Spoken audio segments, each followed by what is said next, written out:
I'm working on classes for 1 hour, and it really helps me to keep track of time.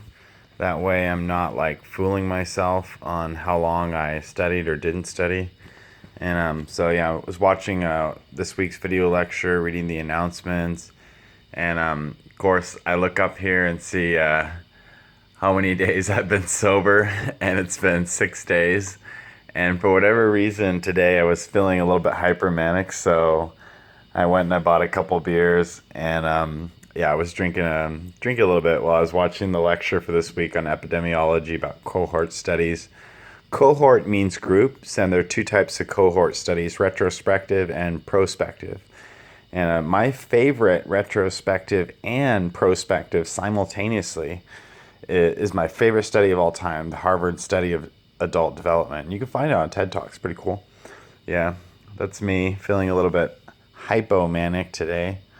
Mania is necessary for having energy and intelligence and being able to think and being able to do anything.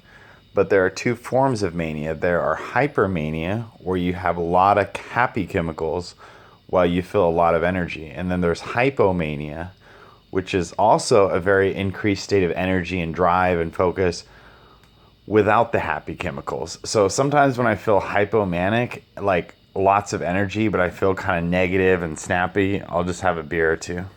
And that kind of seems to do the trick. Not 100%, but yeah.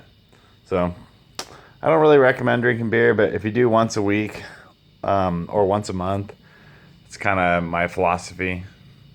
I try to go for once a month, but when I feel really hypomanic, I'll be like, you know what, screw it. I'll let myself a couple drinks if I haven't drinking anything for a week or so.